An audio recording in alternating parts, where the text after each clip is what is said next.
Hi everyone, we are back with another exploration into getting to know the GC. I am with Larry Evans. Larry, how are you going today? Hey, we're doing great. That's awesome. It's good to see a smile on your face, and it's definitely encouraging one on my own. So we have a couple of questions for you, and they've kind of been pulled from a bit of an exploration as to what I guess the internet says about you, if there's much to say. But we're kind of interested in hearing what you have to say about how God's been leading in your life through these years of ministry and journeying with Him. So, question we have for you is to give us a snapshot of your life, where you're from, where you live, a little bit about your family and life outside of work. Oh, okay. Well, I happen to be the oldest of four children that my parents had, and I was born in Texas. Each of us four were born in different states. So as a kid, I moved around a lot until we settled down a little bit later. I now live in Vancouver, Washington, although I still have my office on the other side of the United States. My office at the General Conference is still there. We moved out here about 3 years ago now because I had a sister and a sister-in-law, my wife's sister and my brother, not related, but they both were dying of cancer. I thought I was going to retire, and so we moved out here so we could be close to them. And we chose a home close to the airport because most of my work would be traveling. We would have never chosen to live right where we are now, but we did to be close to grandchildren and to our siblings so we could be close to them. So it's unfortunately they died within 4 days of each other, about 2 months after we moved here. So, but it was nice to be close to the airport. But yeah, that was kind of a disappointed. My wife really wanted to be close to her sister, and of course me with my brother. Yeah, it's really hard when we face these difficulties and we face the reality of pain and suffering. And sounds like you uprooted everything that was stable and seemingly comfortable to then journey towards that unknown. And I guess I hope that you find redeeming qualities in living close to the airport. It probably isn't that easy to go anywhere of interest or note at the moment, but praying that you get to have, Yeah. So we're fine here, and we're from the Northwest, so this is kind of like being back home again. We went on a mission service to the East Coast, and for almost 20 years. And so we're back here, although things have changed dramatically. Yeah. You're saying that you're talking about being from the Northwest originally. Tell me a little bit about, is that where you're from, where you were born? Is this where you started your journey with faith for yourself? No, we were, I was actually born in Texas. That's right, you mentioned, yeah. And, but, I considered two places really home before I became a minister. One was in Washington State, which is where I am now, although we lived in a different place, a little place called Moses Lake.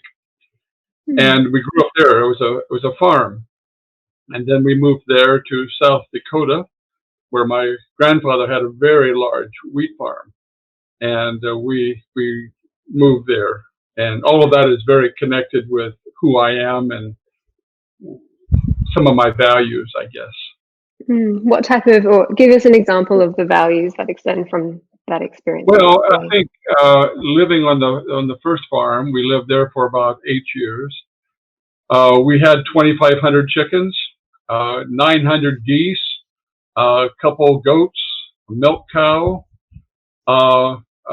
some acreage for raising alfalfa. My dad also had 2 large combines, and but one of the things I learned there was a strong work ethic. I learned that work is what's expected. That's not a penalty, and that's something that comes with the turf. But also, I discovered some, as far as values go, during that time, we had that many chickens because we were producing eggs, and we would sell eggs. And during that time, towards the end of our time there, the egg prices dropped. Finances became very difficult for us as a family. The car that I was so proud of that we bought was repossessed. That was a very sad day.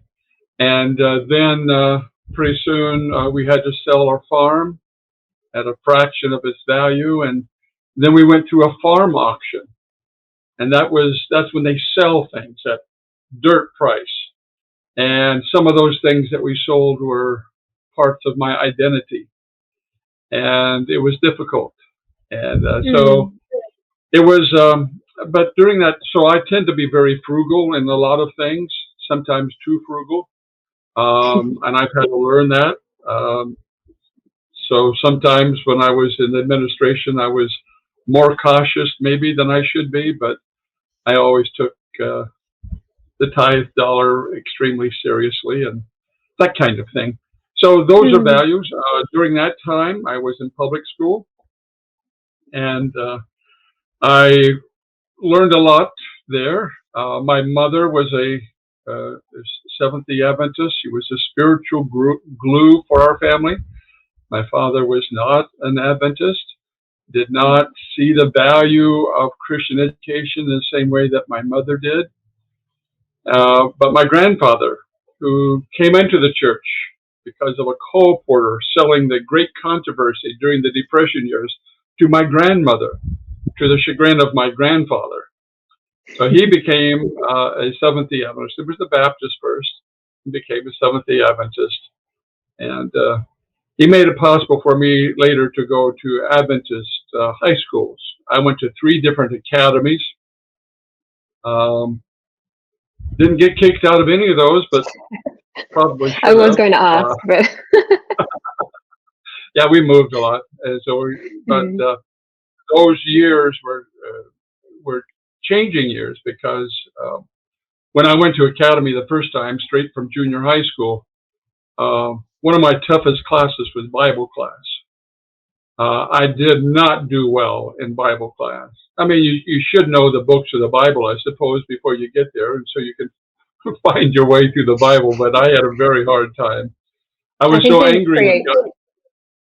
Sorry, I was just going to say that I think they create the table of contents for that. I've definitely relied on that in the past. Well, they do, and I found that out too. But I just struggled because the terminology and the language, the vegetarian diet was new to me, although I don't remember fighting that so much, the squeaky food and all that. I kind of liked, I think. I don't remember that much about it. But I do remember during those years that I shook my fist at God, and I said, the last thing that I will ever be is a preacher or a teacher. And I had no idea how prophetic those words would be, because those are the 2 things that I will do till the very end. But anyway, you didn't ask for all that, but you asked a little bit about what forms and the values. But that those were early markings. The Bible class. My mother made arrangements with somebody at church. We did go to church some of the time, not always. And she made arrangements with one of the ladies there for me to room with her son. And I was surprised because a little bit later, I learned from my roommate, there were actually 3 of us at Upper Columbia Academy near Spokane, Washington. And he announced one day that he and the other roommate, based on probably my Bible grades and the bad language I had, he announced that they had decided that I was going to be their missionary project. So if you really want to know how bad you are, wait till someone tells you that you are their missionary project. And so later on, I was asked to speak at an alumni meeting, and I got to introduce my roommate, who by then had left the church and then had come back. And so how the tables turn is a very solemn thing for me, and but a rewarding thing in my case. There's so much that it sounds like you were talking about your values, and this is an example. As you're speaking about this, I'm remembering things that I've been reading that Ellen White actually spoke about. You know, you mentioned hard work is it's kind of expected, but not just in some form of obligatory legalistic way, but just that it actually is the way that humans function and flourish.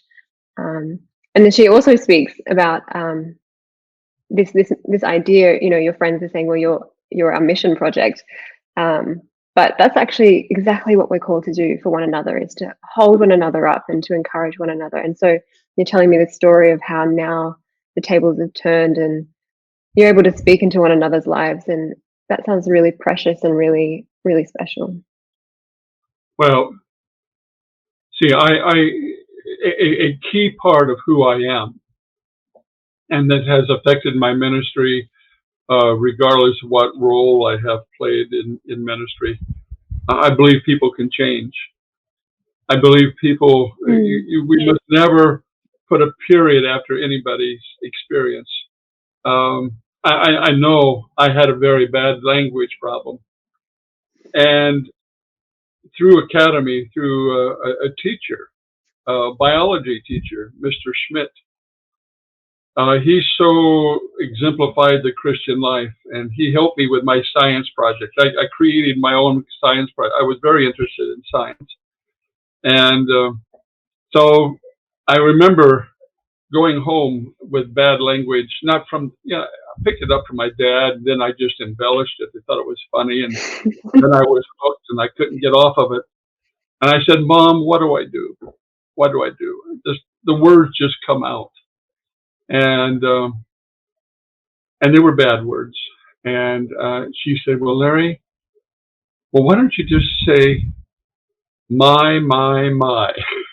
So as silly as that sounds, that helped break my bad language. Started out with just a simple little bad word, and then it just got worse and worse.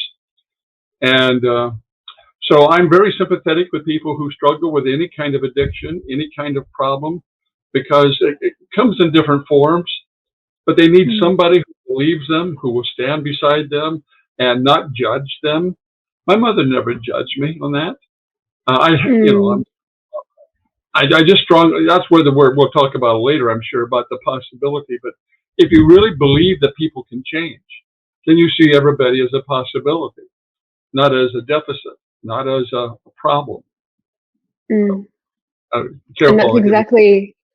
that's exactly the position that God has towards us. I was actually speaking to one of the writers that works with the General Conference, and he was just writing a caption for one of our social media posts, and it just really hit me. It had such a beautiful image, and I just want to read it to you because it reflects this idea that it says, nothing we do can stop God from offering his hand every time we fall. And it sounds as though your mum and your biology teacher and those that were there present with you in your upbringing really extended that hand of God and showed that it was just ready to hold you up in the times that you felt like you did stumble as well. Right. That is so key. In fact, if I may, I have a statement that I have on my desk all the time, and it's written in my Bible. Go for it. Ellen White makes a statement that says, this is found in Fundamentals of Christian Belief, Fundamentals of Christian Education, page 280, 281.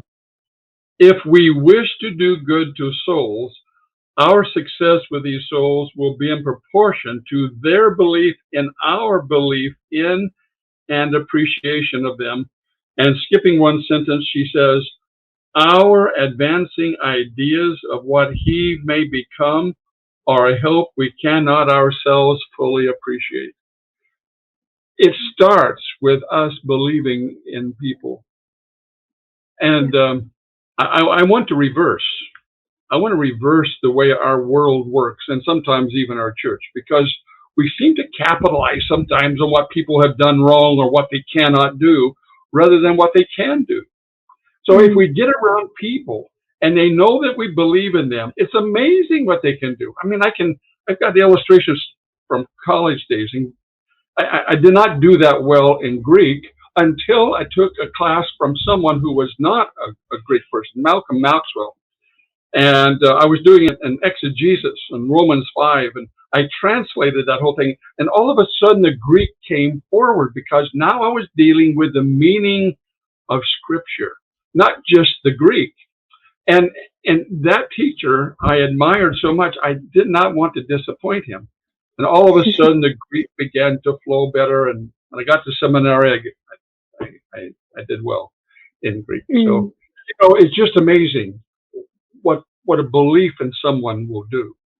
Not a just. And it sounds like that admiration of him came from a response to his belief in you, which is. It did. It did. Yeah. Yeah. It's beautiful. So you're talking about these kind of behavioral changes and the way that you learnt a lot of things during your time growing up with your mum and in academy. How did you actually come to know and love Jesus as a person? Because a lot of us can journey, and certainly it was the experience for me growing up, we journey in the Christian culture, in the Adventist culture, and we know so much. But for you, when was that point at which you went, the man and my Savior Jesus is the one that I love? Well, I mentioned that there was that period of time when I shook my fist at God and I was angry. What I was feeling was inadequate. I had moved to a new culture. I had come from basically a non-Christian culture, other than my mother. And we didn't go to church a lot. I remember one day when I was out irrigating on the fields there, and I was just wishing that we would get back to church. My primary teachers, the primary Sabbath school teacher and the pianist, really had a big influence on me. And I wanted to get back to church, and I was out there irrigating. We saw a car drive down the lane down to our farmhouse, and I recognized it as the pastor's car. I was so excited. I said, great, yes. And so I stayed out in the field doing my work until he left. And I ran into the house to see Mom. I said, what did the pastor want, Mom? And she may have said more than this. But I remember her dropping her voice and looking down. And she said he wanted a donation. And I was wanting Mom to say he wants us to come back to church. We hadn't been there for weeks and weeks. And that was a very strong impression on me. Now, I was disappointed. I never heard my mother ever, it may have happened, but I don't remember my mother ever being critical of anyone in the church. She always felt that she didn't dress good enough. She didn't feel like she looked nice enough. I think I had a pretty mom, but she never felt that she was good enough for some of the people in the church. And so I have become very sensitive to that when I was a pastor, and even now in the roles that I play. People are feeling hurt inside for various reasons. And what we need to be is to be close to those people that they can feel comfortable. So as I look back on that, and then I went to academy.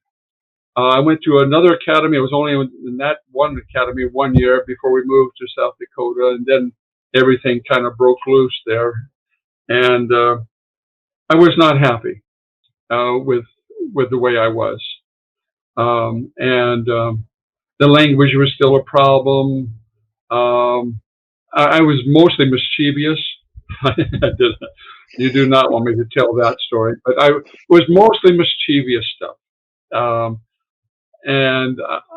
But during that time, I was elected for both semesters for Boys Club for different things, which was rather unusual at the time, but it was for the wrong reason. I wasn't a good influence there, I don't think. And my grandfather, who paved the way, died during that time, and he died without ever knowing that he left me any spiritual guidance or influence. He just paid my way, and he didn't know much about it. he had at that time a lot of the guys at the school worked for him. He had at one time the third largest wheat farm in the United States. And so everybody knew him, and I had immediate popularity when I got back to that part of the world. But I wasn't happy. And so when I changed academy again, I said, I'm going to make some changes. And I remember the good guys that I decided to get around. I thought I was doing real well. Well, they later told me, when I was doing so well, they told me, it was a term that we used to use. They don't use it anymore. They said, well, when you moved here, we thought you were a real hood, a wild guy. And I thought I had my halo polished. But a girl that I was dating at that time noticed something that I had underlined in a book. And she said, Larry, have you ever thought of being a minister? I said, what? Because in my mind was when I had fisted God, and I said, what? And those words, I've never been able to tell her the power of those words. We didn't date very long after that, but I was, that began making me think. And several things happened after that, but that was kind of a beginning point. Professionally, that was in my junior year in academy. Certainly was not a ministerial candidate by any means, but I was on the road to making some changes. I should say this. One point that may not seem that significant. I was elected as student body president, and I was not baptized. And I felt so terrible that here I'm leading the school in these ways, and I'm not even baptized. And so I went to some meetings, and the pastor called for people to come forward. I was too embarrassed to go forward. And later on, I said, I do need to be baptized. And I was tall then, and still am, but you had to baptize me kitty corner in the baptistry. I mention that because it's interesting how obstacles get in the way of our commitment to Christ. And sometimes we drum those up in our mind bigger than they really are. I don't think anybody ever said, well, he's this and he hasn't been baptized. I don't think anybody ever really thought that. But I thought it. And that has been a lesson to me, Ruth, because as I meet people, I know that there are all sorts of excuses that we make for not making a commitment. And I've been there, and I want to be understanding of others who are struggling too. Yeah, and that's a beautiful, I guess, leeway into exploring a little bit about what it is that you do now and your role in the conference and what a typical day looks like, because it sounds like that idea of speaking into people and believing in them and entrusting them and journeying with them is something that is a daily thing for you. Well, it was interesting. I pastored for a number of years. I think it was around 12 years. In my last pastorate, and this is all relevant to where we're going, in my last year of pastoring, I came down with a very rare lung disease. In fact, everyone who had it, 10 people in medical literature, according to my physicians, everyone who had it before me died. It was 18 months of challenge. I'll save all the gruesome details, but it was a lung problem. My dad smoked heavily. I had asthma. My lung collapsed a couple times. It was a challenging time. But as I got over it, then I was invited to the adjacent conference, Oregon conference, and I was able to use some of my training at that time. During that time in Oregon conference, I was assistant to the president then, and he asked me to be in charge of multicultural work. At that time, there was a retired general conference person there, a man by the name of Roger Wilcox, he's the only one that I know who was the president of 2 different divisions. Roger wanted me in the worst way to go to the general conference. And I said, Roger, I said, never. I have no desire. He always wanted to introduce me to general conference people. And I said, no way. But one of the things that I was doing was I was responsible for multicultural, and one of the cultural groups, we called it cultural rather than linguistic, which meant we needed to understand the culture, not just the language of someone. And so one of those cultural groups was the deaf. And the deaf, I went to one of their camp meetings, and what I saw just changed me. I saw hearing parents with deaf children and hearing children with deaf parents. And they were doing communion together. And I said, something is going on here that's deeper than what I understand. There's something that needs to be understood. And so that began my work with the deaf. There was a pastor a deaf pastor, a pastor who was deaf. Got to get those in the right order. And so as I went at this meeting, I noticed he was just sitting there very obedient. And as he was being very obedient, he wasn't getting anything out of it. And I went over and wrote him a note, and I discovered, no, he could not hear anything. So I invited him to my office. And at that time, I had just finished my doctoral work, and computers were not, I'm that old, computers were not that in vogue yet. And I had a little TTY with an LED screen, maybe 2 or 3 inches long. And we would type messages back and forth to each other. And I would try to brief him on that. Well, then I moved from there, and I moved to other responsibilities. I later became a conference president in a couple places. And during that time, I couldn't shake away my concern for the deaf. I didn't ask to be a conference president, but the church asked me to be. And we did the best we could. There's always things we wish we could do differently or better or whatever, but I loved the pastors. They were, that was great. And the teachers, because of the early influence they had on me, I really wanted to strengthen our teaching. So we had, I visited every classroom in Potomac Conference, I remember. Every classroom except one, because the teacher wasn't there when I was available. So I visited there, and I began to see the dynamics of education and why teachers do what they do. And I had a great admiration for teachers. Well, long story short, I was invited. I had turned down 2 or 3 times a call to go to the General Conference to be the undersecretary.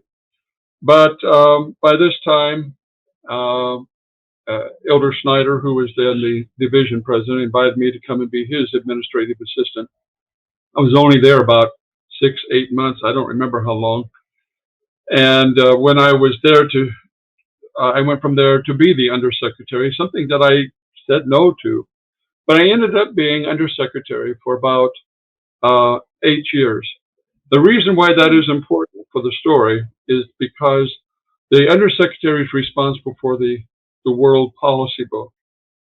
And you have to know the leaders of the world church. And you need to know how the church operates, how are policies made and how are they carried out and those kinds of things.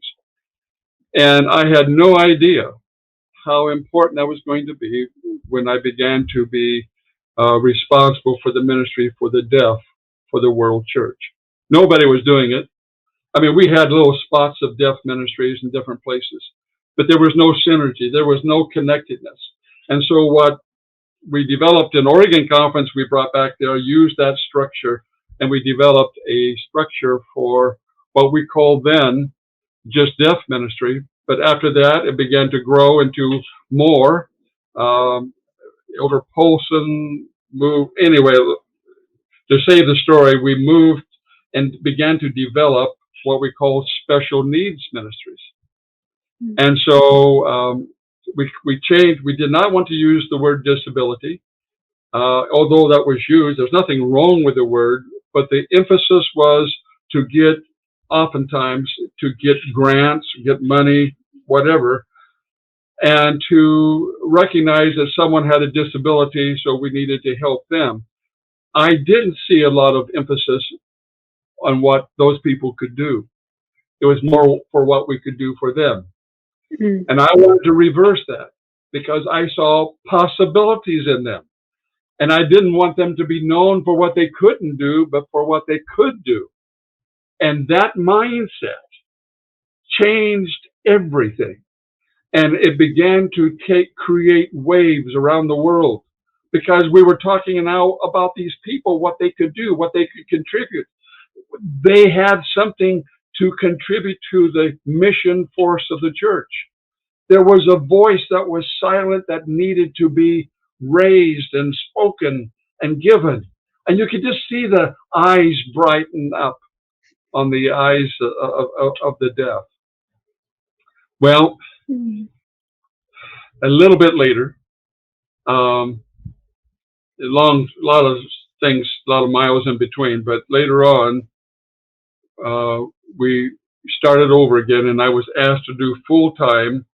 Elder Wilson asked me to, that's a story in itself, but I've been assistant to 3 different presidents, and each of those presidents has taught me so much. I am a person in deep gratitude for God's leaders. They have taught me so much. They've been very patient with me. I work out of a sense of gratitude. Whatever I do out of gratitude. There's so much that could be said there. And so out of that sense of gratitude for what God, for the sake that God would even use me, is a miracle. It's a miracle. I don't deserve anything. And so I work out of gratitude, and I see opportunities in the lives of people. All they need is just a little bit of encouragement, a little opportunity. And that begins to build a cohesive team. And that cohesive team, the big word for me is synergy. Because if we all put our strengths together and talk about the strengths and not about what we can't do or what we've done wrong in the past. People talk about, if they know you in the past and you've ever made a mistake, that's what they remember you about. We've got to change that. We've got to change the way we think about each other. And God will allow us to do that. But anyway, so now we've changed the name from special needs because even though that was an improvement, I thought, over disability, it still emphasized that these people were needy rather than what they could contribute. And so now we call it Possibility Ministries. People told me, you do that, Larry, and you're going to lose your identity. And I shot back and I said, with respect, because the person who said that is someone I have high admiration for. I said, if our identity is built on what we cannot do, then it's time we make the change. And so Possibility Ministries is the name that the administrative committee voted. And after a lot of discussion, and it will now be the name in the next church manual that's coming up. So That's awesome. I've talked to Hindus and Buddhists on Uber drivers, and they say, well, what do you do? I said, well, I work with Possibility Ministries. What? I said, Possibility Ministries. Well, let me tell you about it.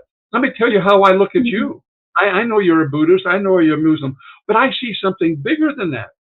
You are someone with and then I would name, and this happens to me all the time on airplanes, because I've learned that if I can identify the strengths of the person and then expose those strengths to that person, the attitude of our conversation radically changes. So because of me shaking my fist at God, and God still not rejecting me, and God seeing me as someone that he can still use despite all my foibles and my bad things. I mean, here I am. I mean, I had a couple calls to teach at the seminary, and then I'm serving right now as an advisor for doctoral students and doctor of ministry. I mean, who would believe when I almost flunked Bible? I mean, the only reason I didn't flunk Bible is because it didn't give F's in Bible. And so if God can take us from those places and give us a new lease on life, And that's what's happened to me. So I work out of gratitude. That's who I am. I like that. And you know what? You've expressed the term Possibilities Ministries is unique, but just the mindset of it is so unique. I feel like it's it's a rhetoric that is going around in the realm of supporting people with special needs or disabilities, that we want to empower people. But I don't see any representation of that in the titles of what people call what they do when they provide services. I know that in a client that I work with that experiences epileptic seizures, it's the same kind of mentality of how can we actually empower her to feel like she's pouring into our lives rather than the other way around. And that switch, the light bulb moment, and that smile that I get to see on her face whenever we meet up, because I'm like, oh, can you help me with this, or I've got to go do this. Can you come with me? Can you, like, I think that is just saying, hey, you're important, not just you're not just somebody that I'm, providing a service to, but you're somebody that's actually a part of my life and the fabric of my meaning and what I do. See, I think, Ruth, what you have just said is really what energizes me. I don't believe. Well, Ellen White makes a very strong statement. Oh, I don't know how much time we have, but let me just say this real quickly. She says, I saw that in the providence of God, that widows, orphans, the blind, the deaf, the lame, persons afflicted in a variety of ways have been placed in close Christian relationship to his church. Why? It is to prove his people and develop their true character. Angels of God are watching to see how we treat these persons who need our sympathy, love, and disinterested benevolence. This is God's test of our character. Volume 3, page 511. You see, what I think, the very people that I get to work with are changing my life and are given to the church to change the church's life. And yet, so many times, we say we can't afford to help these people. They don't bring in enough. We really can't have a dedicated minister for the deaf or the blind or whatever. When these are the people that the church needs to change the inner workings of our hearts. Yeah. So that is so true and so impactful. Thank you for sharing that that statement that she makes. And I've definitely seen the way in which it challenges my life and my approach to people and to ministry and to how God is forming me. Because, when we ask for things, God, I'm asking for patience.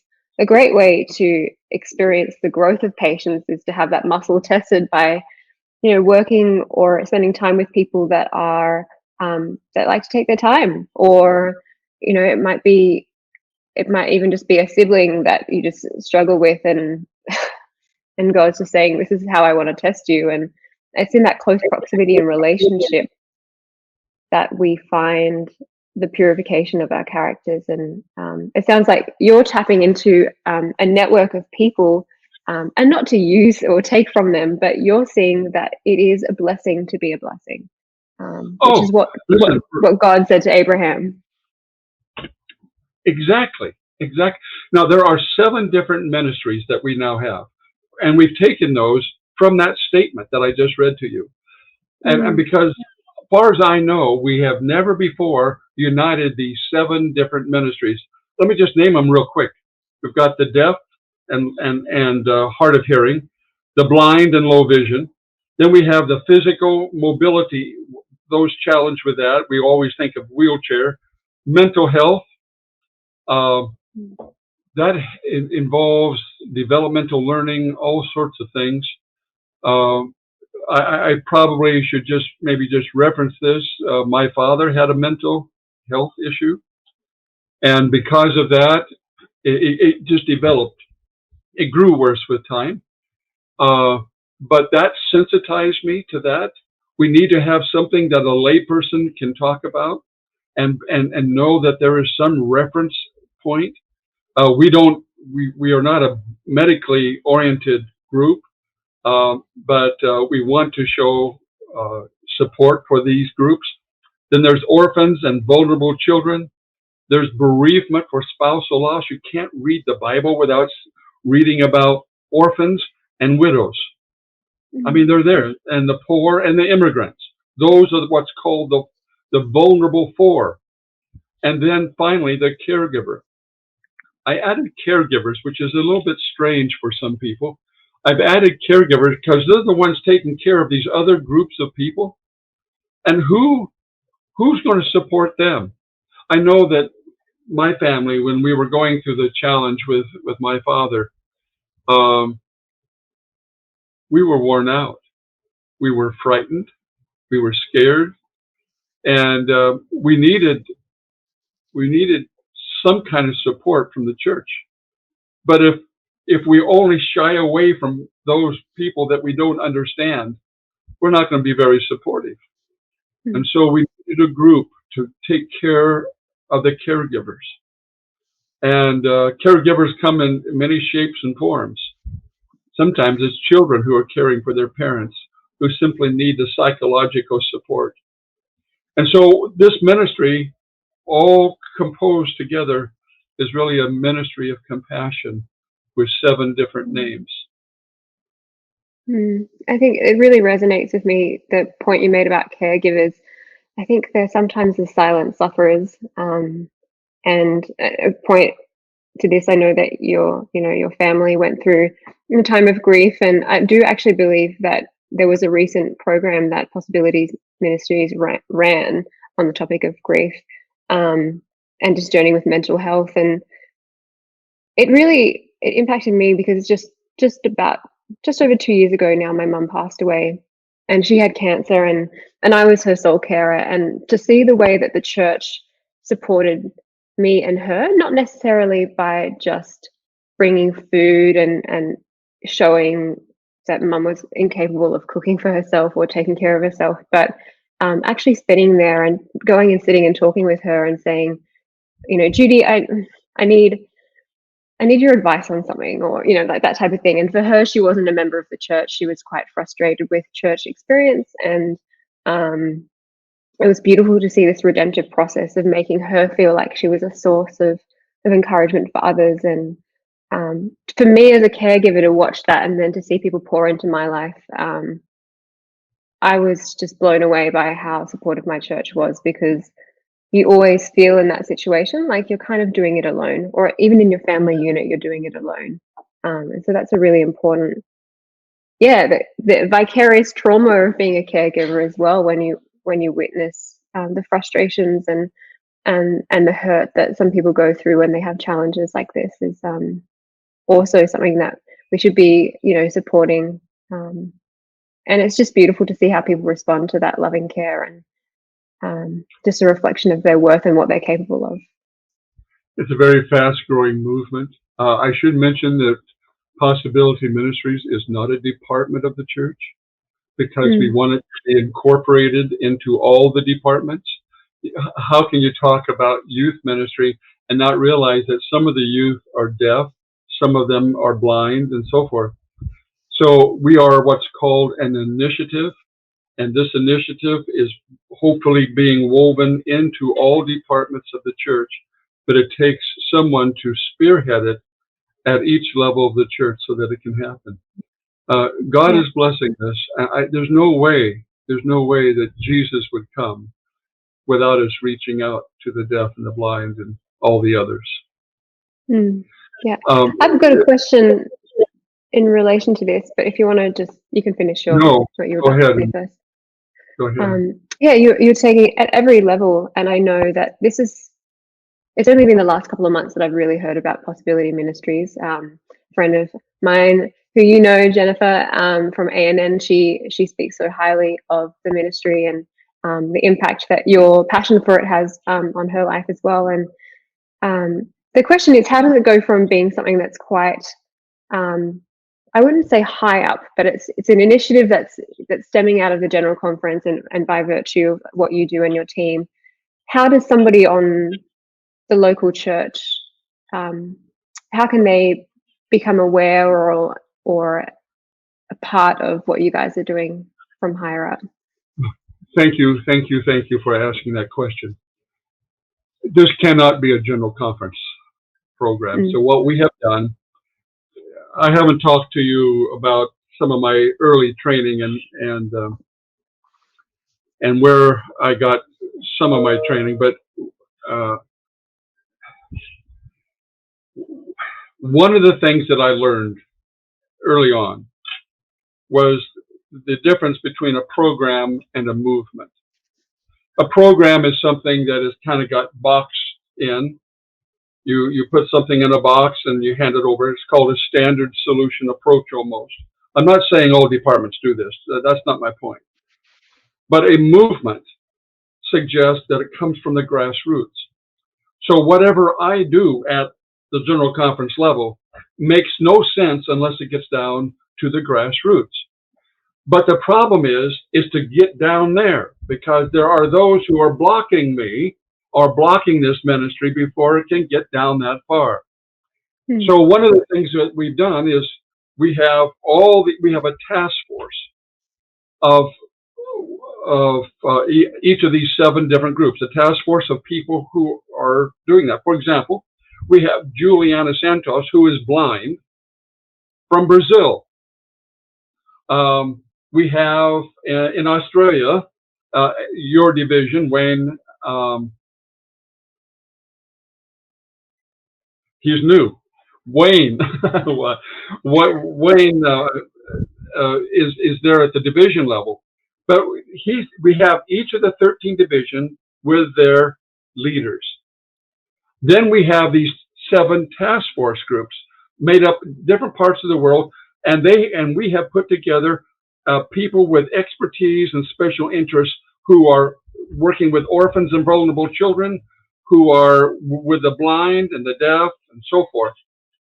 So we have 7 different task force groups of people from local level, from different levels of the church, and they bring these recommendations for programs to the division people. That's how things get started. See, for example, before Wayne was Lee Dunstan in your division, and Lee would begin to spread. Well, not all divisions are ready to start all 7 programs at once. There's no mandate from my office. My office works to inspire, to motivate, and to encourage and provide resources. So we're often invited. I've been to all the divisions doing training and this kind of thing. And I'll bring people with me with special expertise.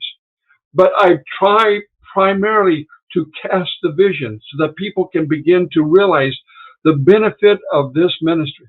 But there are those places who will not have anything to do with it. And that's to be expected.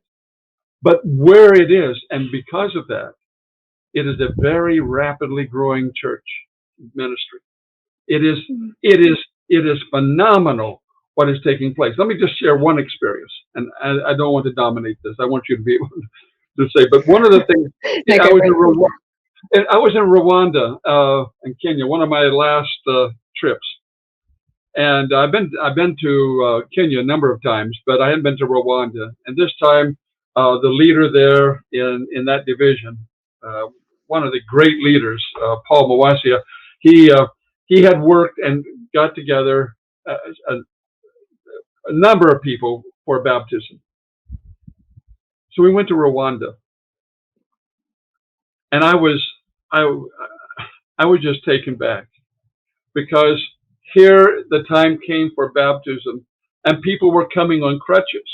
I mean, we're talking 50 or so people coming on crutches and wheelchairs, the blind being led down to the lake. It was a phenomenal, and I there was a dock going out into the water, and I stood out on the dock, and I watched these baptisms taking place. And I said, these people have been here all the time, but we're just now discovering them. They're just now discovering. They've been there. Why haven't we been here before? And I've seen that over and over again. And these people become so enthusiastic because they're no longer forgotten.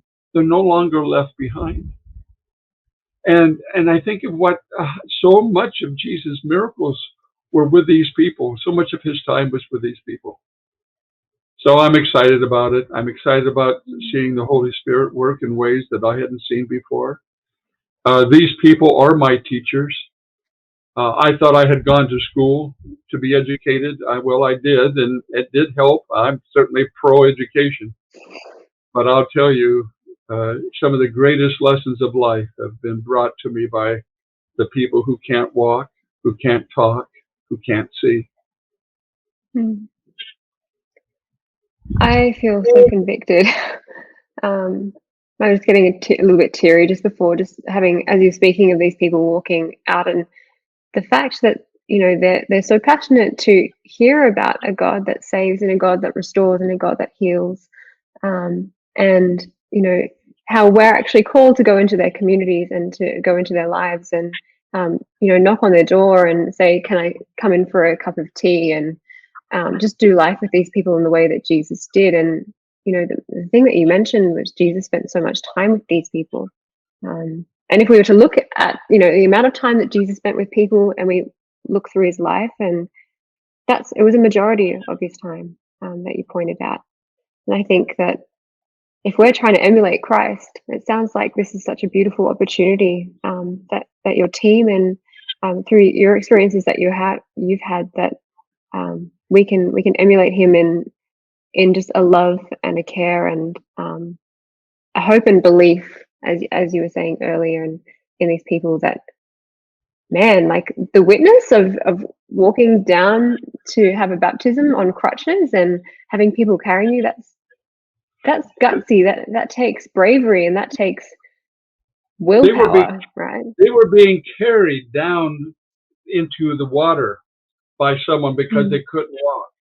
And then they had to be trusting enough to let them down in the water, knowing that they cannot swim. I mean, there's just so much there. One very important principle: people go where they are motivated, but they only stay where they feel like they belong.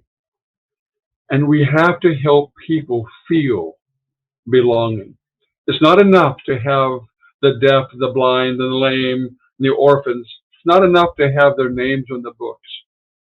We've got to help them feel like they belong. And they can't belong. They can't feel like they're belonging unless they have an active part in the church. Don't just say, we'll let the deaf meet over here.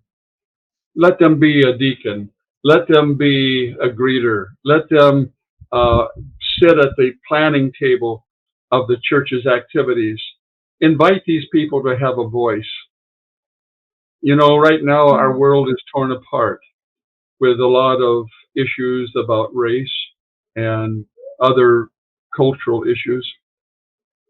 I think this ministry can help us bridge that.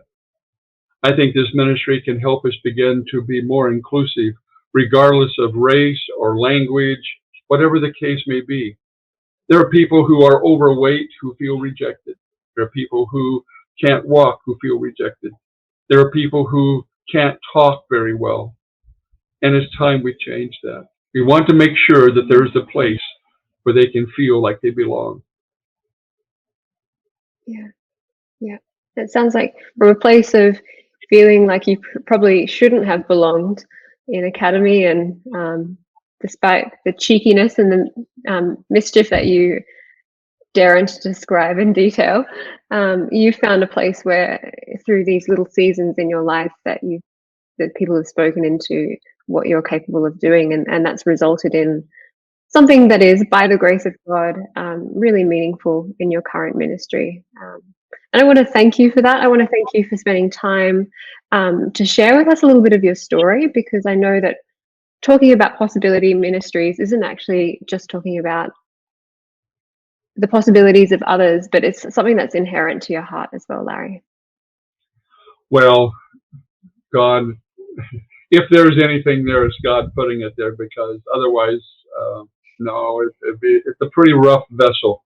But God, I look back, several steps prepared me for this, things I would have never been prepared to do, but God is leading, and I appreciate that. I love that, and I love the study that I get to do, and I have a real passion also for Bible study and for teaching Sabbath school class. So those are things that keep me going. That's awesome. I would love to pray for you and just wrap this up and encourage you. And I just want to thank you again. I know that you said everything that you do is out of your gratitude for what God and for what other people do for you. And so I'm really grateful. I woke up this morning or kind of tearing through these themes a little bit in my own life at the moment. And now I've just had this conversation with you and I feel just ready to go out there and to put some principles into action. So yeah, I'm going to pray for you, Larry, if you want to bow your head. Thank you, Lord, so much for the possibilities that you see in our lives, Lord. While we were yet sinners, Christ died for us, which is such a big testament to the belief that you have in us and the faith that you have in us. Lord, I thank you so much for the journey that you've taken Larry through in his life. I thank you so much for those people that stood in his life through different seasons and just really inspired him and encouraged him and left him in a world of admiration for what it's like to be a follower of you. Thank you that you have toned down his bad language and all the things that you are working on in his life and his character and how you're refining him. Lord, I thank you so much for Possibilities Ministries and the work that each and every one of us in the church can be a part of to love on the people that you truly love yourself. As we go about our days, Lord, I just pray that you bless Larry going forward. You bless his team, and thank you so much for those that he's mentioned that are using their gifts and their experiences to change the world one person at a time. We pray in Jesus' name, amen.